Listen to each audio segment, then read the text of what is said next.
പിന്നെ മുട്ടിന് വേദന, നടുവിന് വേദന, ഷോൾഡറിന് വേദന ഇതായിരുന്നു. ഇത് കഴിഞ്ഞപ്പോ മാറ്റമുണ്ട്. എല്ലാവരുടെയും റിവ്യൂസ് കണ്ടിട്ട് ശരിയാവും എന്നുള്ള പ്രതീക്ഷയിലാണ് വന്നത്. വിചാരിച്ചിരുന്നില്ല ഉണ്ടാകുമെന്ന് പ്രതീക്ഷിച്ചാണ് ഞാൻ വന്നത്. അവിടെ എന്താ ചെയ്യുന്നതെന്ന് എനിക്ക് അറിയില്ലായിരുന്നു. അപ്പൊ ഇത് കഴിഞ്ഞപ്പോ കുഴപ്പമില്ല. അതിനുള്ള ആൾക്കാരോട് ഇപ്പൊ ഓപ്പറേഷനും എല്ലാം പറഞ്ഞിരിക്കുന്നവരോട് ഇവിടെ വന്നിതൊന്ന് ചെയ്യാം, എന്നിട്ട് എന്താണെന്ന് തീരുമാനിക്കുക. കാരണം ഇപ്പൊ നമുക്ക് ഒരു ഓപ്പറേഷൻ എന്നൊക്കെ പറഞ്ഞാൽ ഭയങ്കര റിസ്ക് അല്ലേ. ഇപ്പൊ മാറ്റി വെക്കാന്നൊക്കെ പറഞ്ഞാലും നമുക്ക് കൂടിയൊന്ന് 10 ദിവസം 15 വർഷമൊക്കെ പറയുന്നു. അത് എല്ലാം ചെയ്യാൻ പറ്റില്ല, കുനിയാൻ പറ്റില്ല, എടുക്കാൻ പറ്റില്ല, പല ബുദ്ധിമുട്ടുകളും ഉണ്ടെന്ന് പറയുന്നത് മാറ്റി വെച്ചവർക്ക് 1 വർഷം കഴിഞ്ഞാലും ശരിക്കാവാത്തവരുണ്ട്. അപ്പൊ അതിന്റെ ഒരു ബുദ്ധിമുട്ടുണ്ടാവും. അത്രയും ബുദ്ധിമുട്ടില്ലല്ലോ, നമുക്ക് ഇവിടെ വന്ന് ഇതൊന്ന് ചെയ്തിട്ട് പോവാം. അങ്ങനെയാണ് ഞാൻ പറയുന്നത് എല്ലാവർക്കും.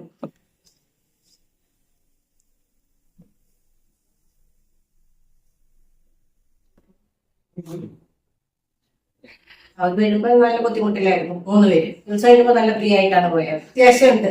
ഇവിടെ നല്ല ട്രീറ്റ്മെന്റ് ആണെന്ന് തോന്നുന്നു. മുട്ട് മാറ്റി വെക്കണം എന്നാ പറഞ്ഞേക്കണേ. കാറ്റഗരിയിൽ വെച്ചിട്ട് കണ്ടിട്ട് ഇപ്പൊ 2 വർഷമൊക്കെ ആയി.